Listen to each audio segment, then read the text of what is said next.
Hello, everyone. So I've been trying to read this book and take notes on it digitally. Um, Books. I think the book. It's particular like it's a random PDF which I found on a PDF site. A PDF drive. It's a site where people upload PDF. It's about the art of thinking in a system. So the book argues that for the most of the time we are thinking in an essence where we take the information and we try to interpret it in form of cause and relationship, like what's causing this to happen and why is it happening. So we will create a relationship with how it's happening, and that's how it works in that scenario. But this book tells that there is another approach which could be good for certain other things, and this another approach is about using system. And the system, it argues, is that system is basically three. Let me read a definition. A system is a group of things that are interconnected and demonstrate their own behavior pattern over time. Systems are usually cause of their own behavior, right? So it interprets it in a way that systems are these things that over time show a certain pattern of behavior, I guess. And it usually interprets it in form where it says there is a function, uh, there is a function in the system which is like a non-human thing, which is being fulfilled, and there is a purpose in the system which is a human purpose. It's more like a human doing X activity will be considered as purpose in that scenario. So that's how it interprets the system or its inner workings. So yeah, that's I think that's how much I understand, and that's the kind of notes I've taken. It also has these small things where system are fundamentally made of three things, which are elements, interconnection of those elements with function or purpose. Function in case of, as I earlier mentioned, in case of a non-human thing or a non-human thing that's happening, and purpose where a human is involved, right? Like a person is involved. um yeah, so that's it. um and it argues it does gives a little bit introduction into all of these other type of thinkings, where there is event oriented thinking, like X thing happened in a time, in particular time, and in that X event that has happened, our thoughts will be very particular and specific. This can be largely seen where, let's just say, an accident has happened right now, and I was driving my bike and I have fallen from my bike. So in that case, I guess my body will be releasing a lot of adrenaline into my nervous system to to kick in my fight or flight responses.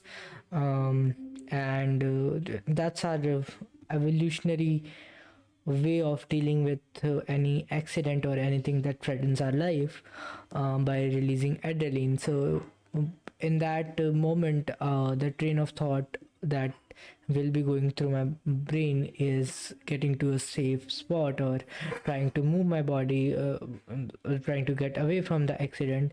Those are the trying to get up if I'm lying on the road, trying to these are interconnected somewhere, and elements, there is a function of these thoughts, which is to, there is a purpose which is to go to safety, and the interconnection between these are related to maybe an accident. I don't know what element in this scenario is, because I'm still trying to learn on it, so I couldn't figure out the element. Maybe element could be the accident itself, where I am the element, or it could be something different that I am still not clear upon. But yeah, that's what system are supposed to be. No, that's what even oriented thinking is supposed to be. Now, coming down to systems, these are things which are over the time, they behave in a certain manner, and they exist in a certain manner to fulfill certain purposes. For I don't really know any more about it. So yeah, purpose of this stream is to get like, this book is like 88 pages long. It's not long, and it's, I think this is not even a book. It's basically a window, a small book that takes concept from many bigger books of the system thinking, and it summarizes that, and it gives you a window outlook into how this type of thinking might work, or is it, can it be helpful for you. So I think I will read it, and then I want to finish it a little faster. So I thought I would go through the 88 pages. I will only read the pages which I find interesting, and then I will revert back to other pages. I will do this 3 to 4 times, and I will finish it. Even though it's not related to my syllabus, I'm trying to practice something here. It's basically this method which argues that if I want to get most of my information, I should go over it like a lot, and try to grab things that interest me or that has meaning to me. Because at the first time, if I read a paragraph and it doesn't have any meaning to me, or I cannot instantly relate to it, then it might be very hard to follow on that paragraph. So I can just skim through that part and move ahead. So yeah, that's what I'm going to do right now. I'm gonna just turn here towards my screen and keep on working on the system. I will switch. So this is it. This is how it looks. I mean, this is how it's supposed to look. Yeah. Wait. Let me just, yep, fixed it. Now it's good. Yeah. So these are a few notes that I've made. I've categorized them like this. This is learning, where I'm just highlighting few parts, and there is foundation. No, there is people. If there is an important person that has been mentioned into the book, I will just have it there. So far 3%. Some more person have been mentioned, but I just didn't wrote their name on it. My bad. I will. Then there is books. So these books are, I think, more major mainline streamline books, from which this PDF of the book, The Art of Thinking in the System, drives its core concept. The book is Fifth Discipline and Business Dynamics, System Thinking and Modeling for a Complex World by John Sterman. Yeah, so I should be going through it right away. I will just open it here. I will find the page number that I marked with the highest number, because that's where I lastly was. Okay, I was here. Understanding system behavior. All right. Let's go ahead. Can I interchange it? No. Okay. Let me just. I find it a little bit uncanny, but whatever. Like white or white. Display capture. Yeah. Let me just turn myself a bit into smaller. Maybe this small will be good. I don't know. Just didn't felt like It will be missing a lot of points. Okay, it looks very weird, but trust me, it's cool. Um, hmm. All right. Now that we have a better understanding as to difference between linear and system thinking, it is time to dive in and analyze system behavior. In order to see how they work, we know the systems are composed of elements, interconnection, and a purpose or function. But is to more. There is more to learn. There is more to learn. We want to become adept at system thinking. Before we learn about additional parts of systems, let's recap some of the key concepts of system thinking. Key concepts in system thinking that we have covered so far. Uh,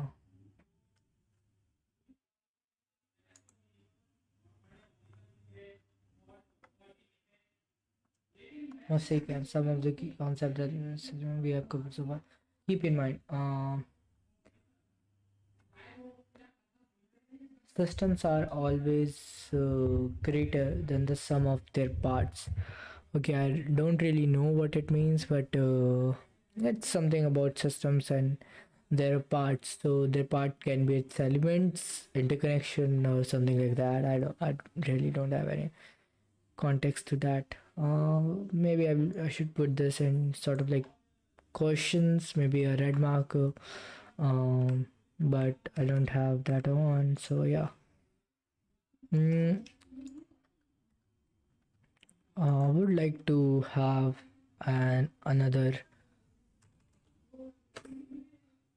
where I can be like, hey, this sounds like a question, which question.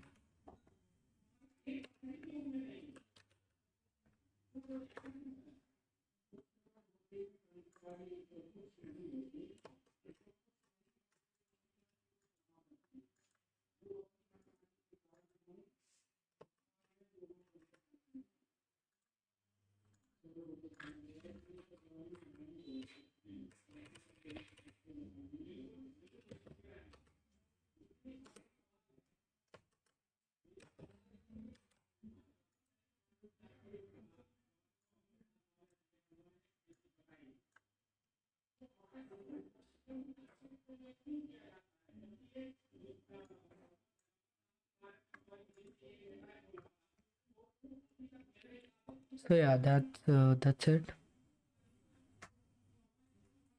Okay, the system, the parts, the systems have interconnection that follows the systems.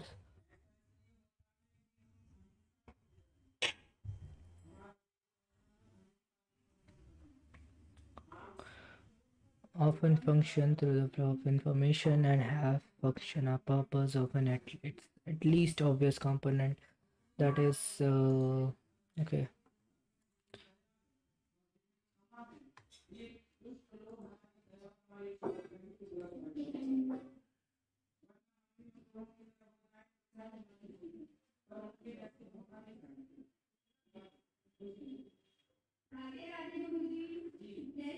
Hmm. They have structure that contributes to the system behavior, which is shown as the group of the events or over time. All right. A stock serves as the base of every system. Stock may be physical, like an amount of money, inventory, or information, but it does not have to be. Stock can be feelings, attitude that people hold. Stocks are not static, they change over the time based on the impact of a flow. Stocks are sort of snapshots in the time, showing a current view of the changing flow in the system. Now, what is flow? Well, flow are the actions that impact a system. A flow might be a success or a failure, purchases or sales, deposit or withdrawals, or growth or decline.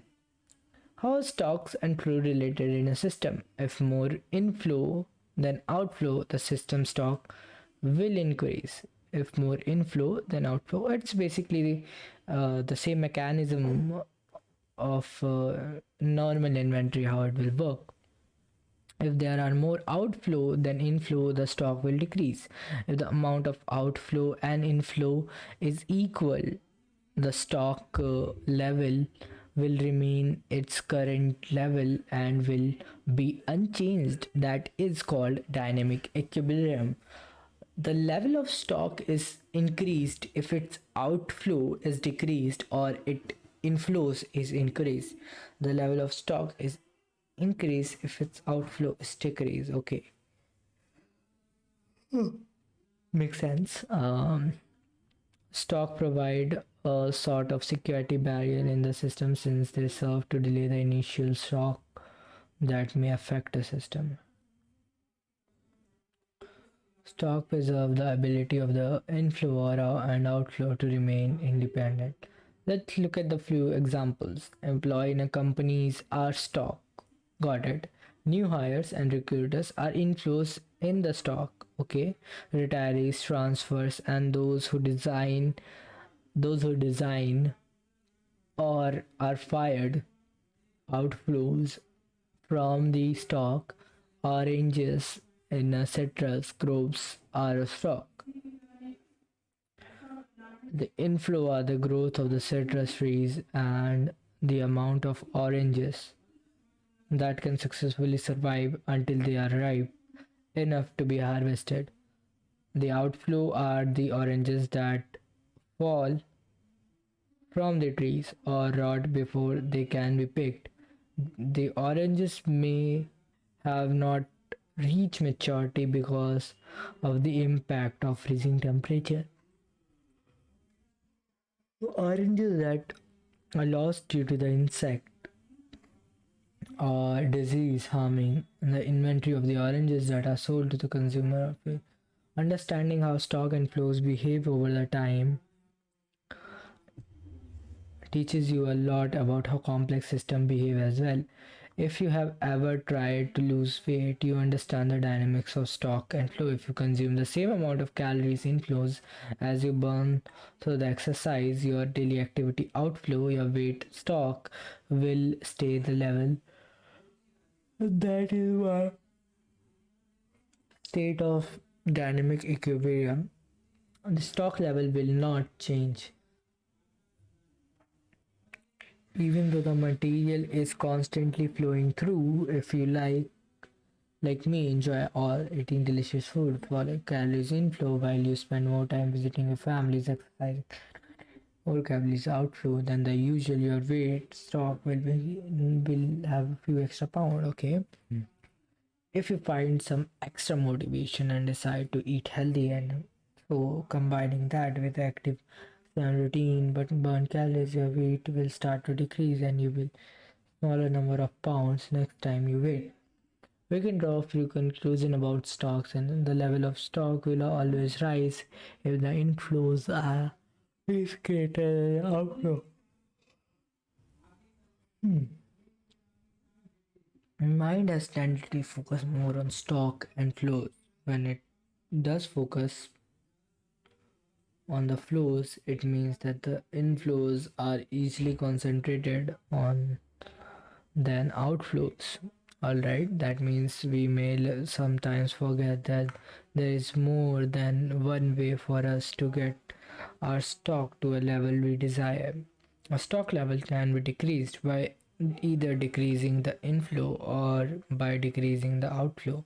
The stock level can be decreased by either increasing the outflow or decreasing the inflow. In the example, our weight, we tend to realize that we can lose weight by exercise, but sometimes we forget that we can also lose by eating less. Alternatively, if you are one of those rare parents who wishes to gain weight, that can be accomplished by eating more or exercising less. Looking to our goals for our environment is another way to find some easy examples of the ways we can impact our stock. One major concern that our environment is how much trash we add to landfills each year. If we want to decrease that stock, we could either recycle or reduce the packaging that our goods come in. Another concern for the environment was that we wish to increase our stock of oil reserve. We can accomplish this by either finding a new place that are safe enough, environmentally speaking, to drill in, or we can find a new innovative way to consume that oil. Flows can change very quickly if we want them to. It is easy to eat a big bowl of ice cream or go for a run around the neighborhood in a matter of time, in a matter of minutes. Ice cream or go for a run around the neighborhood in manner of a minute. However, the stock reacts much more slowly. Our weights doesn't instantly drop or rise. It takes times in a system. Stock usually change slowly. They can act as a buffer or delays. They are keeper of a system momentums. They reveal a greater deal about why a system behaves the way it does. Planting a seeding, plant a seedling doesn't mean that there will be an increase in the wood overnight. It will take years for the tree to grow. Areas affected by the droughts do not immediately see their reserve return to the normal water level. Negative impact from the global warming are not instantly reserved. Change in the stock set the pace of the whole system's dynamics.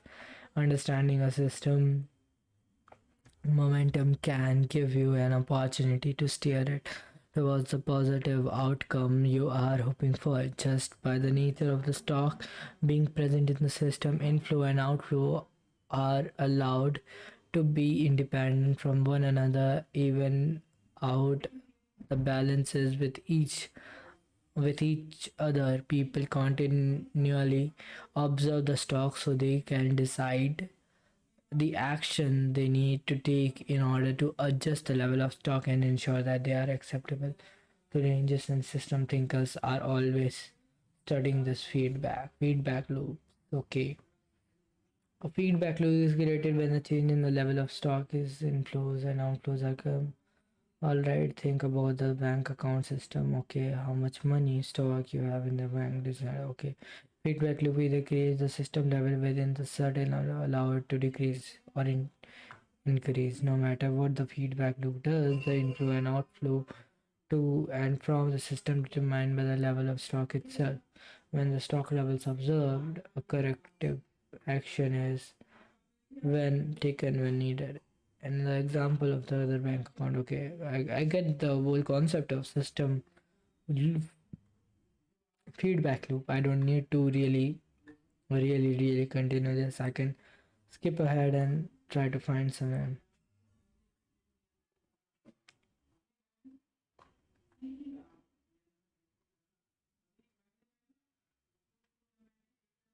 Hmm.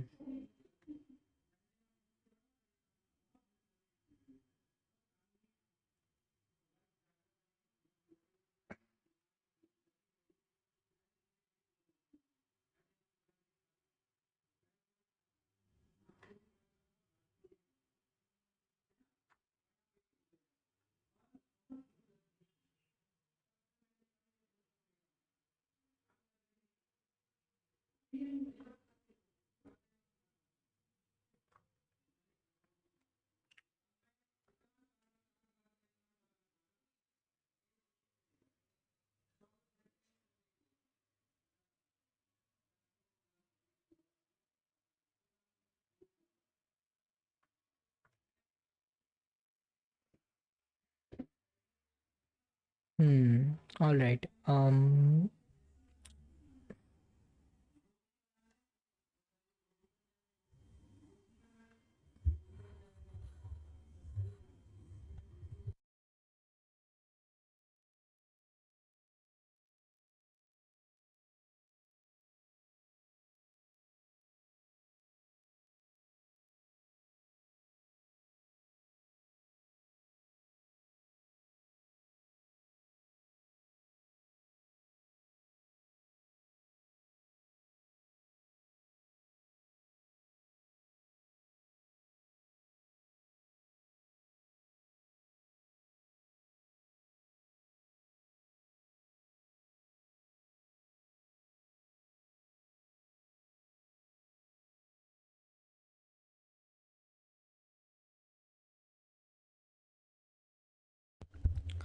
I'm going to get water. I've been speaking and now it is starting to feel like my throat needs water. So I'm going to get some water and I will talk about what I read right now, summarize it a bit, and then I will move on to the next page and I will probably finish it in another hour and I will then move on to something else.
I'm back though I haven't drank water yet. But yeah, basically, we were talking about learning in systems and the art of learning in systems, and in that I was reading for these two things that are present in the system, which is one is stock and the another one is called flow, right? So the stock and flow has a dynamic relationship which keeps changing, and where inflow, let's just say flow has these two another things which is inflow and outflow. So if there is a lot of inflow, less outflow, the stock will increase, and it's a very similar concept of how world works, right? If I eat more, then I will be more full, and if I eat less, I will stay hungry, and my food stock will be less. My body will create less energy. That's the kind of thing which it is referring to. I, at this point of time where I'm reading this and continuing to read this, I don't really understand how this is very complex, or how that can help me understand the world better with the system thinking. But I'm having the faith in whatever it is about this book, and I'm going to finish it and then drive my conclusion. I guess I can be wrong, and if that is the case, I would like to, like it doesn't seem that far-fetched that this is a complex thing, because I've read some complex stuff, and that is really complex, like Marxist philosophy, or idea of postmodern Marxism, and these kind of stuff. They really have these complicated words, but this stock stuff and inflows, outflows, interconnection, and mm, what else? Outflows, inflows, stock, interconnection, elements, purpose, and function.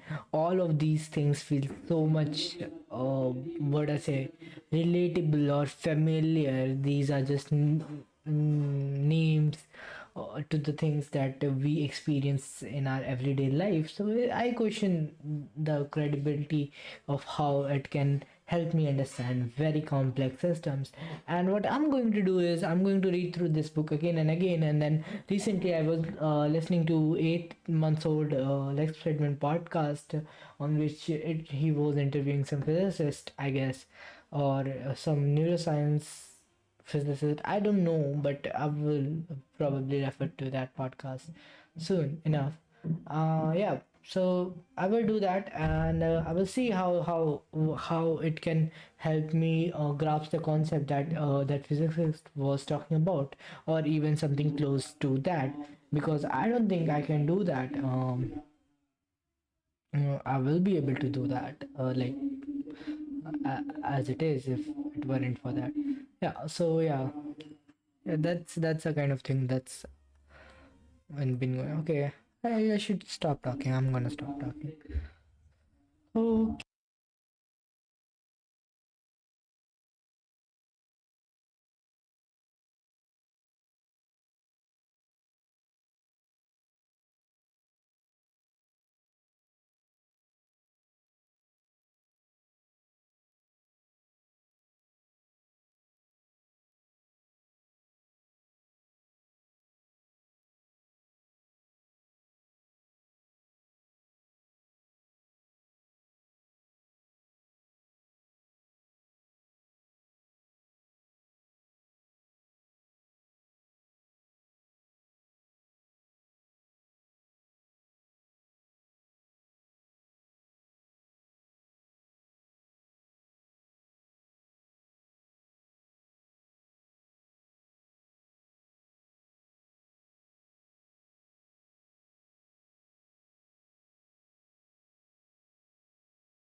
conclusion. Okay. Sadly, as a human being and the student of history, we can think of too many times when enacting a certain policy to achieve an individual goal led to disastrous results. Take a moment to think of a few examples that you are aware of, whether it is lasting, devastating effect of detonation of a nuclear bomb or using chemical weapons in war, which continue to impact a subsequent generation with the artifacts and disabilities, or even something on a smaller scale with an outcome that is no less painful. Please take a moment or to reflect upon how focusing on a short sighted, selfish goal can lead to unimaginable tragedies and many unintended consequences. When individual actors and subsystems lose the sight of guiding goals or of the system, or when the system lacks a clear and unifying overarching goal, there will be a power struggle and competition of sorts, as everyone is trying to pull the stock of system closer to own narrow goals. Policy resistance can result as everyone devotes a lot of time and energy to trying to pull system in multiple direction at once. The outcome is often the system being stuck in a place that no one really likes. That is naive statement to make, but I will do it anyway. If everyone could let go of their own individual goals in order to redirect their efforts and energy toward the larger and more important goals of the system as a whole, great things can be achieved. But why should people do that? Why should people let go of their individual goals in order to achieve larger goals? Because as far as individuals are concerned, their individual goals are the larger goals that needs to be fulfilled by them in their lifespan. I guess that's kind of whole point, that people have these individual goals towards which they want to work. But the arguing that their people should put aside their individual goals and work toward the larger goal, wouldn't that larger goal will be uh, for someone's benefit, and if it's a larger goal, let's say for climate change or some xyz thing, I don't think maybe it can help, but it's very unlikely that every individual that exists out there will put aside their goals and try to work toward a larger goal. It's truly a very naive statement to make. There is nothing more powerful than being able to unite and support a goal that everyone can think together. Okay, well, that's pretty amazing, I guess you can say that. But yeah, I don't really grasp the full concept of it, like how it is supposed to be that. um like for me, what I see, and when I see it, uh it seems like the the whole point of a system is to facilitate the goals of people in that system. Then what about the people outside the system? Or why will or why should they align to the rules of a system or play with them if they can't benefit from it? um, I don't know the argument I'm trying to make, but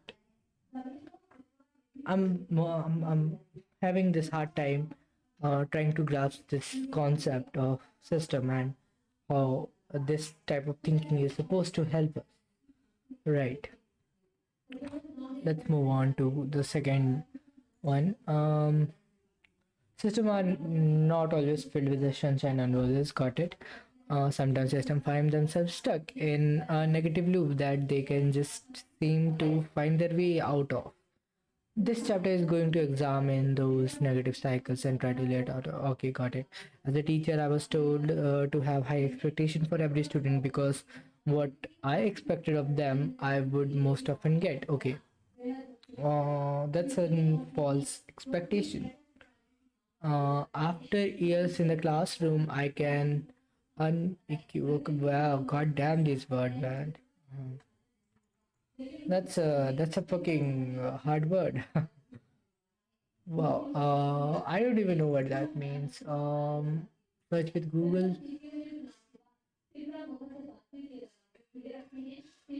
In the way that leaves no doubt. Wow. Okay. Cool. How the fuck do you pronounce it? Oh, goddamn, man. So I can equivocally say that this is true. It seems that this wisdom extends well beyond the teaching, as it permeates all the aspect of human nature. To read the headlines in some British newspaper during the recession, one might be filled with despair at the state of the country. The article were about economy continued to be a consistent downward motion. Natural disasters were plaguing the country. Representatives of trade and industry expressed concern over an inept workforce in general and a lack of belief that the government and citizens of the country would be able to take the necessary steps to improve the current state of affairs. The overall feeling of the country was certainly not a positive one, and the news being reported was a reflection of that. It became a self-fulfilling prophecy that they were hard pressed to find their way out of. Some systems don't just resist policy to remain in their typically bad state, but they actually continue to decline to get even worse. This is referred to as drift to low performance. Okay, it is a concept that states wherever you set the bar, you will rise or fall to meet it. Okay, this concept seems like something that should be highlighted, I guess. I'm gonna just put it right here. If I put it right here, it will certainly go out. I'm gonna copy its reference. No, copy reference. Yep. And put it. Boom. Got it. Um, yeah. So this is referred to as a drift to low performance. All right. Okay. It is a concept that's it wherever you set the bar, you will rise or fall to meet it. Yeah, it's a great concept and it's quite true. Well, while it being an obvious concept, it's true because recently I've been setting not wars. I mean, bars to basically I've been setting bars to reach in order to complete my syllabus for my current course in a specific period of time so that I can give my examination while having the full grasp of my syllabus of what I'm studying or what I'm talking about and what I'm gonna write, right? Having some kind of baseline understanding of my syllabus, even having that and having reached every point in my syllabus touching point and having an understanding of very basic concepts can allow me to write the answer of the question that I would not know. I can just fabricate those answer if necessary, because that's kind of the last resort at a point where you can't really do anything else in the exam. You can fabricate the answer out of things or data points that you already have.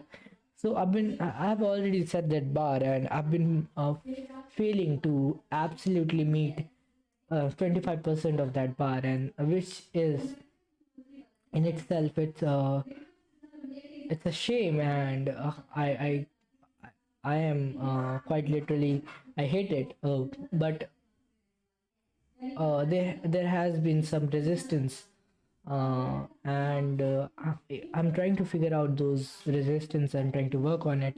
But it's very likely it's more about the practice rather than being about the nature of my study itself. I have been out of practice and I've been out of studying for a while that I've lost that agility to just sit down and really lock myself in and study for hours. Uh, Once I figure that out in some days, I may be able to reach and increase my efficiency towards that my goal. And even like for me, reaching my efficiency to 50% of the goals that I set now can have a drastic impact on my result. And it can be amazing for me, but yeah, that's the thing that I need to work upon moving forward. So this concept really related to me, and that's why I put it into learnings type of section, where I highlight the concept that really relates to me, because that's the kind of stuff which I can really pull out of my brain if anyone asks. And other concepts are really hard, and I really need to try to build up examples around it, or try to have and really think about those concepts for an hour or two, literally sit and think on those concepts in order to get them inside my brain. So I just usually don't do it because it's a tedious work, and right now for my purpose I want to get as much information as possible without being able to go back and um, without being able to I can compromise on losing some part of the information, but I can't compromise having information which is not well understood. That's the point I was trying to make. I get lost in my train of thoughts, and it gets frustrating, but I will probably get better at that if I do this all every day, which I'm planning to. I'm looking forward to it. All right. So now it's gonna come down to asking very obvious questions, right? So it literally goes from here like this. Have you ever set a goal to lose weight, but in back of your mind you were already convinced that you couldn't? You probably found yourself gaining weight even though you tried to follow a diet, or perhaps you started a new exercise routine, expecting that it would only last a few weeks before you would no longer continue it. Maybe you worked in a restaurant or a store which continuously showed a decline in the quality of customer service, or were part of a business that consistently performed poorly in the stock market as the price of shares continued to drop. These are all the examples of system operating in a state of decline. Got it. This is my whole life right here. My whole life is system operating in state of a decline. Wow, it's an amazing concept. I'm going system operating in state of decline. Cool.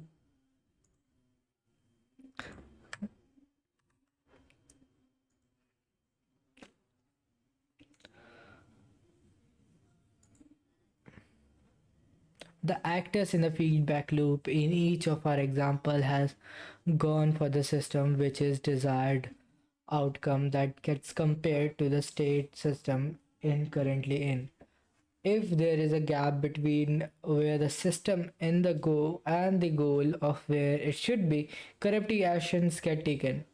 This is a normal balancing feedback loop that typically maintains the system's performance at desired level. However, in the case of our example, there is a difference between how the system is actually performing and the perception of how the system is performing. Human nature tends to believe negative news more than the positive news. Often, the more positive results are explained away, being flukes, while the negative results get embedded in the memories and making us perceive that things are being worsened than they actually are. Well, I would like to talk about this concept a little more, right? Because what it is talking about is a very similar concept that have been mentioned many times in the books. It's talking about the concept that often, improvement, like a very small improvement, let's just say a website which is slowly to load, gets, uh, you know, let's just say there is a website which loads slowly now, and it also has ads. So what happens is, after a day, after 10 days, you visit that website again. Now it loads faster. So it has improved its response time, and servers are quicker on which it's being hosted, and now that website is faster loading, and that helps you. But at the same time, the ads on the website has increased. So instead of going towards that website and looking at like, oh, now it can load faster, that's pretty great, our human nature will tend to highlight the point that the website is having more ads than I previously visited. And that's the whole point, right? System slowly changes itself. There is a slowly upgrade in performance, but that slow upgrades or that upgrades are not significant enough for us to register them as an upgrade. They can just be a small change, a fluke in the system, which we just don't consider as an upgrade. Our mind only considers things that are in very large, that exist in very large proportions. This can also be seen where transactions happens. If 1 rupee is deducted from my account, my brain will register it as, and it will try to find and cause and effect relationship. Why did it happen? What was the reason behind it? Right? Whereas, let's just say, I do a work and I can earn 8 rupees for 20, 30 minutes, 40 minutes, or whatever for a single task that I have to do. 8 rupees for a single task. 8 rupees won't matter to me because it seems such a smaller number to matter to me. So I would rather just not do a task than to do a small task. That's the whole concept of these small gains which get left out because we just don't pay attention to them, I guess. Yeah, that's what it is trying to argue, and it is great. The actor in the feedback loop, okay, cool, I've read that. However, in the case of there's a difference between housing. Okay, human nature tends to believe negative news more. Okay, human nature tends to believe negative news more than the positive news. Often, the most positive results are explained away as being flukes and by limited.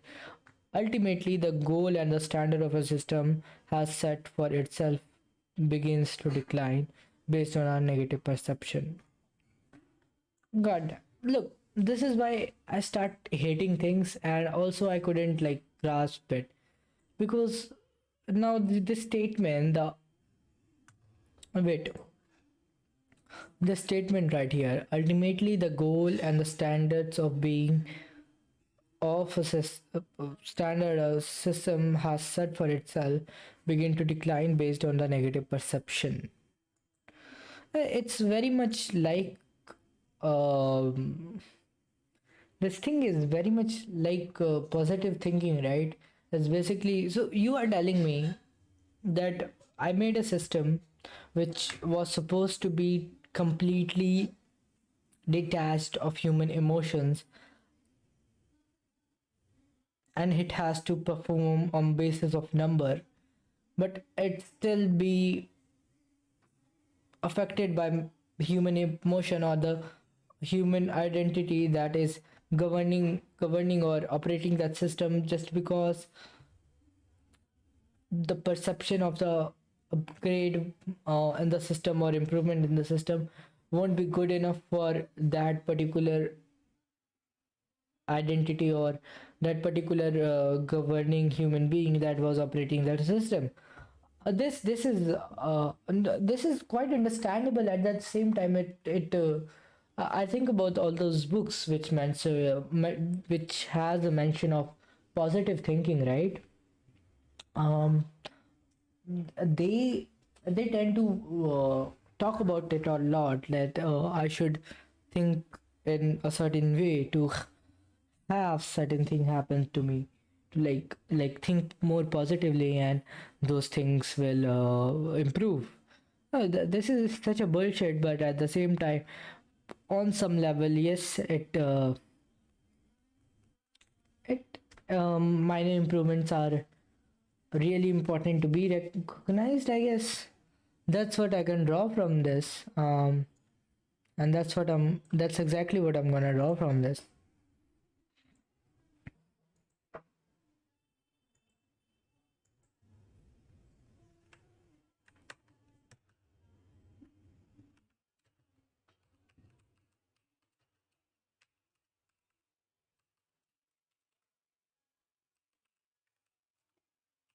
Um,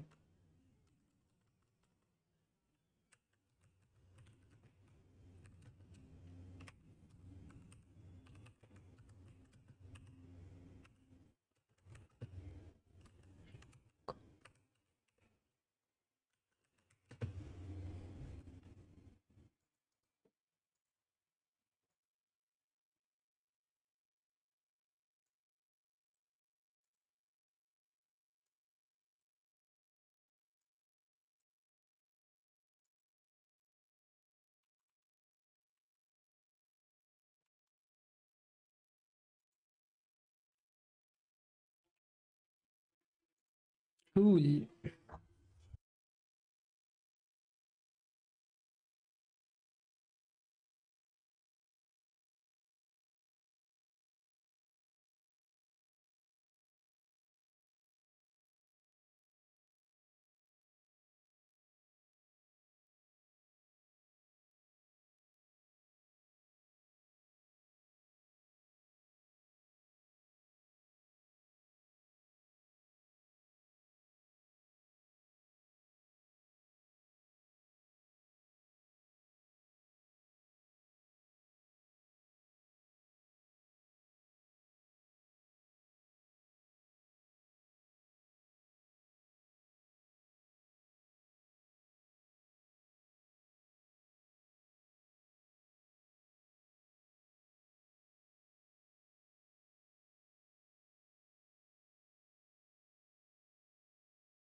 unequivocally.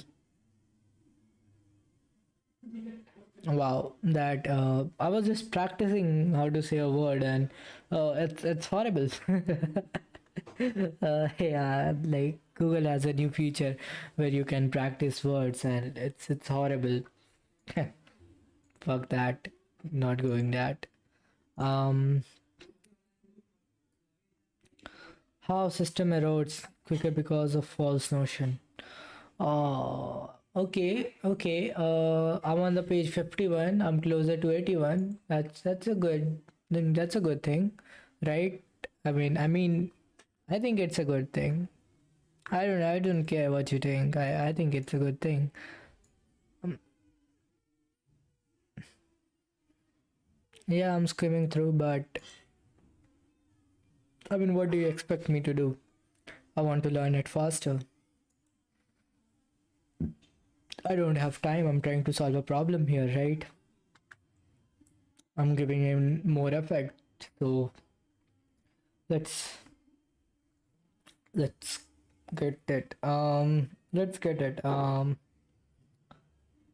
The balancing the feedback loop that is supposed to keep the system steady as it performs at a satisfactory level begins to get overpowered by a negative reinforcing feedback loop.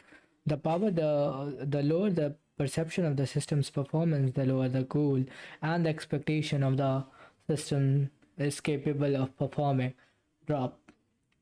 Since the gap between the perception and the expectation is narrowing, there will naturally be less corrective action taken. While less corrective action is taken, the actual performance of the system decreases. If this negative loop continues unbroken, the system will enter a state of perpetual decline. The drifting towards lower performance and erosion of the goal happens gradually, so it does not set off alarms. The corrective action is needed right away as the performance slowly declines. The memory of better times and the belief that they can be achieved again is erased.